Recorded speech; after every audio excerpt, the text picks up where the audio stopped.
Espace public. Espace public.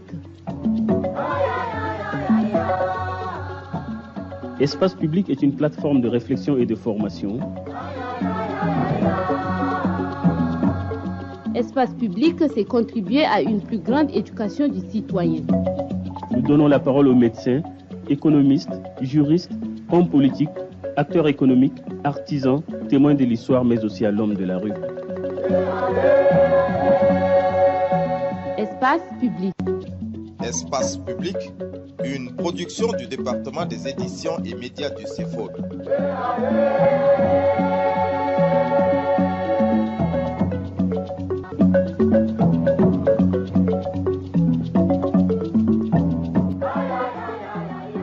Mesdames, Messieurs, bienvenue et merci d'être à l'écoute.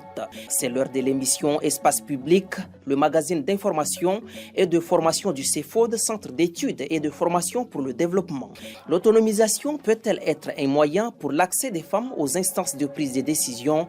C'est de ce thème que nous souhaitons traiter tout au long de cette tranche. Réalisation et présentation au Gabéché Loné Marcelin.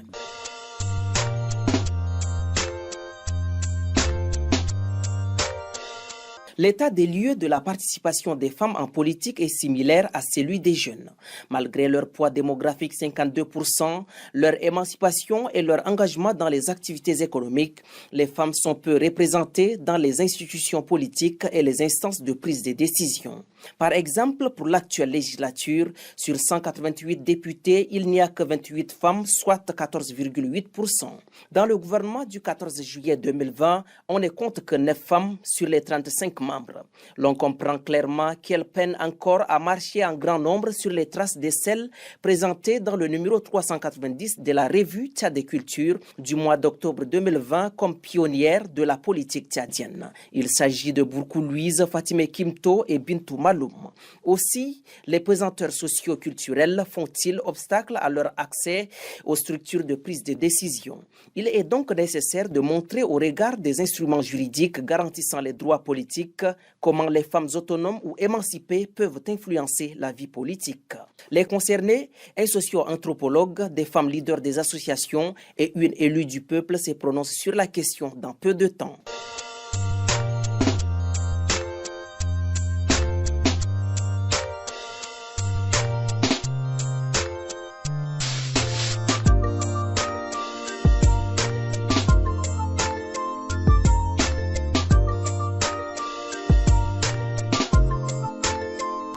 Certaines femmes veulent bien s'y engager, mais se heurtent à de gros obstacles. D'autres s'y trouvent déjà, mais sont exploitées à des fins électoralistes. Quelques-unes trouvent plutôt leur fierté dans des œuvres de développement. C'est des femmes tchadiennes et leur difficile engagement en politique qu'on parle. Celles à qui le micro a été tendu préfèrent se prêter à la recherche du minimum existentiel. Je suis la fondatrice de Noji Décoréa, petite entreprise qui fait dans la décoration et le recyclage des déchets plastiques, spécialement les pneus usés et les bouteilles en plastique que nous transformons pour leur donner une valeur ajoutée pour la décoration. La politique, franchement, je n'ai pas encore pensé à ça, mais sinon pour le moment, c'est d'abord l'entrepreneuriat. Comment amener mon entreprise à un niveau vraiment bien élevé, c'est ça mon ambition pour le moment. Je suis la promotrice de Tamatim dans la start-up qui fait dans la transformation de tomates. Être entrepreneur n'empêche pas une personne d'entrer dans la vie politique, mais pour le moment, je n'ai pas des ambitions politiques, mais je ne sais pas dans l'avenir, parce que là, maintenant, je voudrais me concentrer dans le business, faire quelque chose avant de voir s'il y a possibilité de participer aussi au développement politique du pays. Mais je crois qu'il y a rare des femmes qui entrent dans la politique et qui réussissent. Moi, j'encourage plutôt le développement économique. Je suis promotrice de la start-up d'Arna Foot. J'ai vraiment eu l'idée de transformer les choses de ce mois pour aider la femme à être vraiment à l'aise, parce que nous sommes dans la transformation des produits agricoles et animaliers du Tchad. J'ai d'abord un droit de rêver, mais je vis d'abord pleinement ma passion à travers l'entrepreneuriat. Donc je suis prête à faire de mon mieux pour apporter un changement, d'abord pour les femmes, sur tous les côtés, dans mon pays, pour que la femme se sente épanouie et à l'aise partout où elle doit être. Pour le moment, J'ai d'autres objectifs qui est d'être une grande femme d'affaires. Donc pour moi, pas besoin de la politique, c'est que je veux me concentrer sur l'affaire parce que je suis issue d'une famille pauvre. Donc pour moi, je dois travailler très fort, faire des business, avoir des moyens pour que mes enfants ne tombent pas sur les mêmes erreurs. Donc pour moi, à l'heure là, ce qui me préoccupe vraiment, c'est l'entrepreneuriat de la femme. Mesdames, Messieurs, vous suivez le magazine du CEFOD Espace Public. L'autonomisation peut-elle être un moyen pour l'accès des femmes aux instances de prise de décision? C'est le thème du jour. La participation active des femmes dans des actions politiques peine à venir. C'est une question d'actualité. Serait-elle tout autant sociologique? Le socio-anthropologue Dnalbaye Emmanuel émet l'avis que voici. La pensée collective ne permet pas l'émergence d'une femme tchadienne dans la donne politique. La pensée collective dit Mara Sagid, elle n'est que femme. À la sortie de la conférence nationale, le gouvernement de Moungar a fait entrer plusieurs femmes comme ministres. Elles n'ont pas fait long feu. Les DIO, les machins, ce sont tous été remerciés rapidement par le chef de l'État. Je n'accuse pas le chef de l'État. Je dis la pensée collective. Les premières femmes politiques au Tchad, vous allez entendre parler de Bourgo Louise, de Kaltouma Gembang et tout ça. Elles ont été boostées par la colonisation. Et là encore, qu'est-ce qu'elles n'ont pas avalé? Une femme, quand elle arrive à ce niveau, elles sont systématiquement l'objet d'harcèlement sexuel, de mépris, de machin. Personne ne les considère. Ça, ce sont des indicateurs significatifs qui font que ça ne favorise pas. Maintenant, du point de vue sociologique, il y a le paradigme qu'on appelle division sociale. Chaque acteur a de postes à occuper. Pour nous, qu'on le veuille ou pas, la femme est destinée à être à la maison, travail de ménage. Rares celles qui réussissent à graver. Donc, il y a le paradigme de division sociale du travail qui ne favorise pas les femmes. Les hommes politiques ne boostent pas leurs filles pour s'engager dans la voie politique. Ah, la politique c'est mauvais, etc. Les maris ont créé toute une mythologie, vraie ou fausse, pour barrer l'émergence de la femme sur le champ politique. Toutes ces femmes politiques ou hommes politiques en Occident que vous voyez, c'est parce que quelque part, si c'est pas la production sociale, c'est parce qu'elles ont d'abord été militantes. Qu'est-ce qu'il faut faire pour que cette pensée collective-là soit brisée? Alors, c'est la scolarisation. Au Tchad, l'école est obligatoire jusqu'à 16 ans. Il fallait peut-être sévir de manière énergique pour que les filles fassent l'école au même titre que les garçons. Mais si la fille va à l'école au même titre que les garçons, elle a gravi toutes les échelles, mais elle devient autonome, elle va avoir un travail, et en s'épanouissant dans le travail, sa famille s'épanouit aussi, elle devient autonome.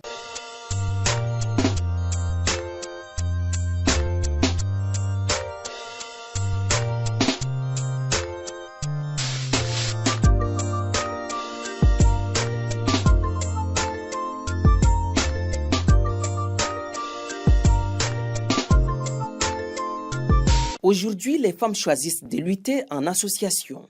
Les principales sont le CONAF, Conseil national des femmes, la CELIAF, Cellule des liaisons et d'information des associations féminines, et l'AFJT, Association des femmes juristes du Tchad. Chacune dans sa mission œuvre pour la cause de la junte féminine. Amina Kodiana est la vice-présidente du CONAF. Le CONAF, le Conseil national des femmes leaders du Tchad, s'est donné pour mission la mobilisation et la canalisation des énergies des femmes leaders du Tchad en vue d'un développement socio-économique, politique, culturel, harmonieux et durable. Le degré d'implication, on ne peut pas le mesurer. À travers son projet de formation sur la citoyenneté, le CONAF compte renforcer les capacités des femmes dans toutes les provinces du Tchad pour les rendre aptes à participer aux élections. Parce qu'on s'est rendu compte que le taux est faible partout. En ce moment, nous n'avons que 28 femmes au sein de l'Assemblée. Donc, notre souhait, c'est de faire accroître le taux de femmes, que ce soit aux élections législatives, que ce soit aux élections communales. On s'est dit qu'il faut organiser une session de formation pour renforcer le rôle de la femme dans la vie publique, pour renforcer le taux de femmes aux opérations de vote. On s'est dit qu'il faut bien renforcer les compétences de ces femmes-là pour qu'elles soient aptes dans la vie publique. Donc ça veut dire les amener à être même candidates. Et on ne va pas le faire seulement au niveau de N'Djamena. Nos 500 femmes elles vont être comme des mentors et celles-là vont aussi aller former d'autres femmes. Donc notre souhait, c'est que avec les prochains scrutins, nous voulons avoir un taux assez important de femmes aux élections de l'année prochaine 2021. Pour la secrétaire générale de la CELIAF, cellule de liaison et d'information des associations féminines, Yondamne Marie, l'environnement n'est pas favorable pour le plein engagement des femmes en politique depuis longtemps.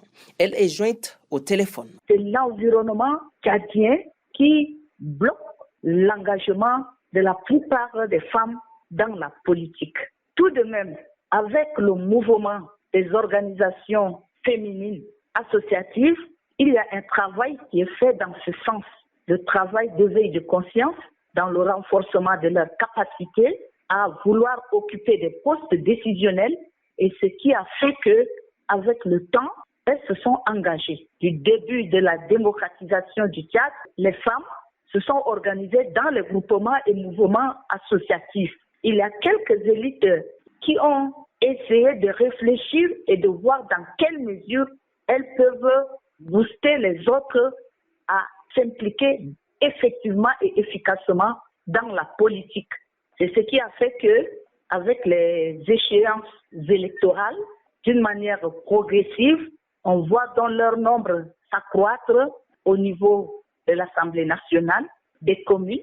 Il y a eu aussi quelques femmes averties qui ont créé leur propre parti politique.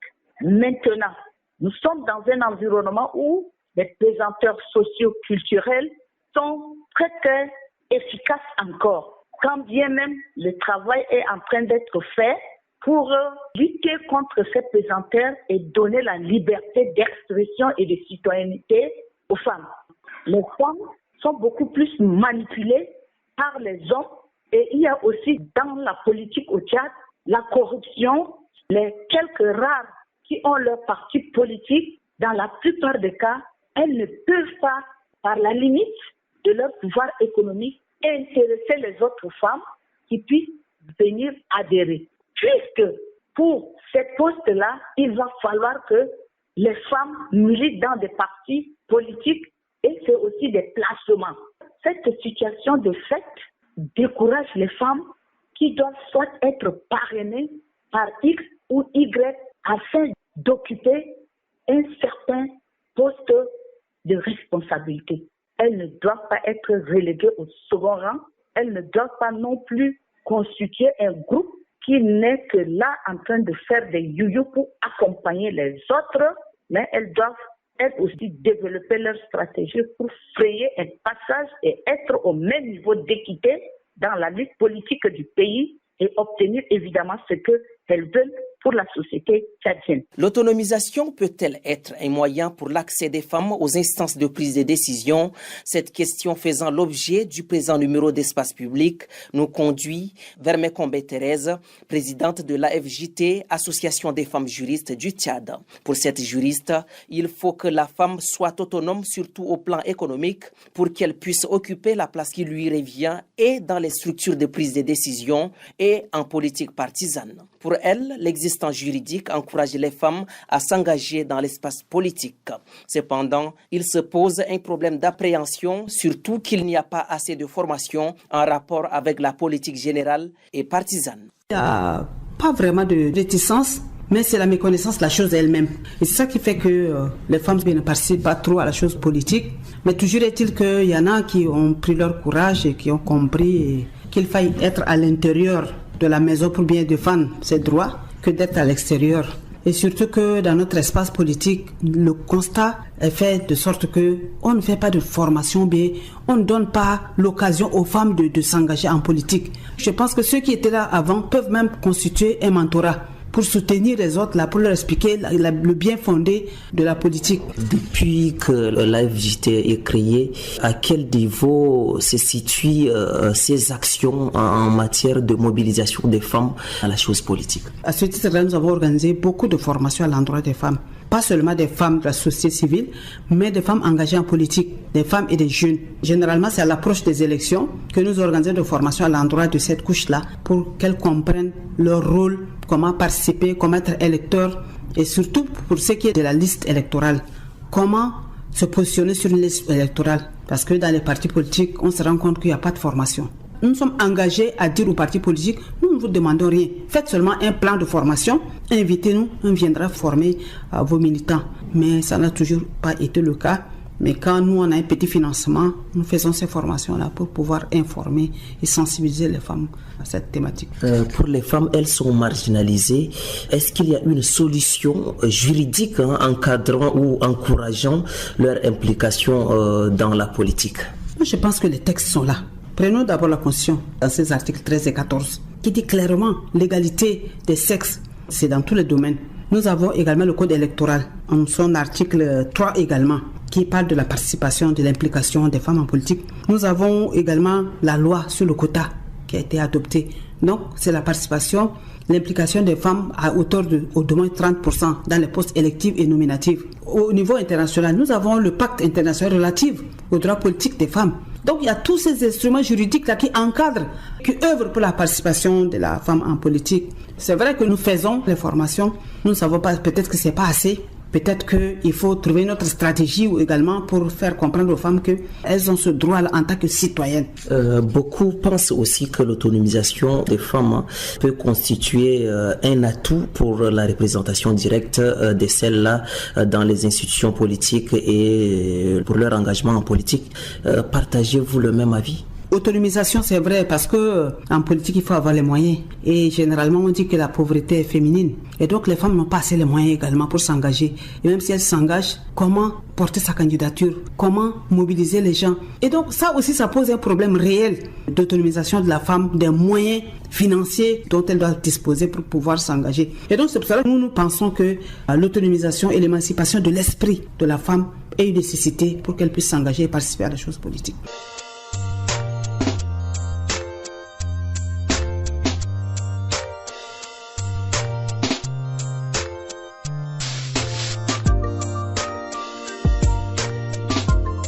Comme signalé au début de l'émission, pour l'actuelle législature, il y a 28 femmes députées sur les 188 élus du peuple, parmi lesquelles Aïmadi Opportune, l'élu du département de la Pindé dans le Logone oriental. Actuellement, elle représente les jeunes et femmes au niveau du Parlement mondial, connu sous l'appellation de l'Union interparlementaire. Elle fait part de ses expériences en politique. J'étais journaliste, j'ai travaillé dans le milieu, j'ai côtoyé beaucoup d'hommes politiques et de femmes aussi. Et puis, je me suis sentie libre et de manière très indépendante. J'ai accepté donc d'entrer en politique et je me bats pour assumer mon mandat et faire ce que doit faire un député. Je ne le fais pas comme une femme devrait le faire, mais un député, je me bats donc pour arriver à faire ce qui est à ma portée et qui est de ma capacité. À l'Assemblée nationale, il y a 28 femmes, la mort a emporté une. Il y a 2 qui sont appelées pour des fonctions gouvernementales. Donc ça a réduit notre nombre, mais il y avait 28 femmes élues et qui ont siégé, n'est-ce pas, à l'Assemblée nationale du Tchad. J'ai mis 2 priorités qui constituent les poumons de mes activités parlementaires. Les jeunes et les femmes. Et en ce moment, je représente les jeunes et les femmes au sein du Parlement mondial, l'Union interparlementaire. Je sais qu'il y a beaucoup de défis à relever au niveau de la vie des jeunes, de leur promotion, au niveau de leur placement. Et les femmes, les problèmes sont encore plus récurrents. La femme, tant qu'elle n'est pas autonome, c'est difficile. Je vais me permettre de citer Jacqueline et Delphine Kemnelem. Si ces 2 femmes ne sont pas indépendantes dans leur façon de travailler, si elles ne sont pas des femmes autonomes dans leur façon de décider, donc elles n'auraient pas pu abattre ce qu'elles abattent en ce moment comme travail dans le domaine des droits de l'homme. Et justement en politique, il faut donner les moyens aux femmes, pas seulement dans le domaine politique, mais le domaine économique détermine l'engagement politique des femmes. La députée Aïmadi Opportune plaide pour l'amélioration des conditions de vie des femmes et appelle à l'application des mécanismes existants en leur faveur pour une forte représentation dans les structures de prise de décision. Lié à la situation politique des femmes, il existe une politique nationale du genre. Cette politique peut vraiment servir de tremplin pour vraiment nourrir valablement la politique en matière de promotion de la femme. Si la loi sur le quota qui a été votée à l'Assemblée nationale, si la loi contre le mariage des enfants qui a été votée et pour permettre à la petite fille d'être un peu tranquille et d'étudier plus loin, et si les résolutions des grandes assises telles que l'une des résolutions du deuxième forum national qui crée donc un fonds en faveur des femmes et des jeunes, si ces politiques sont exécutées, mises en œuvre normalement, il y a l'essentiel pour que la femme aille de l'avant. Je suggère donc que le gouvernement mette du paquet sur toutes les lois allant dans le cadre, n'est-ce pas, des droits des femmes et de la jeune fille. Et je suggère aussi que le gouvernement continue à travailler avec les plateformes des femmes. Parce que souvent, quand on arrive sur la femme, c'est comme si les gens hésitent encore. On préfère placer l'homme et tout ça là. Il faut qu'on brise ces barrières.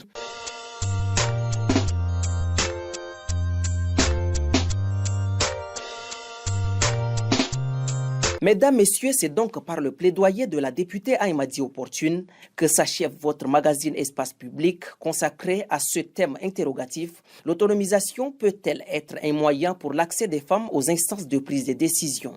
Thème qui s'inscrit dans le cadre du projet Action Jeunesse et Engagement Politique que porte le CEFOD avec le soutien financier de Magis et dont l'objectif est de contribuer à l'avènement d'une jeunesse active dans la vie politique au Tchad. Merci pour votre fidélité d'écoute. Pour toutes vos remarques et suggestions, envoyez vos messages au 66 25 86 33 ou au 99 41 09 05. M'ont aidé à la réalisation Dieudonné Péchéné et Alphonse Docalio sous la coordination de Nestor Malo. Présentation au Gabéchel Oné Marcelin. Au revoir et au prochain rendez-vous. Espace public. Espace public. Espace public est une plateforme de réflexion et de formation. Espace public, c'est contribuer à une plus grande éducation du citoyen.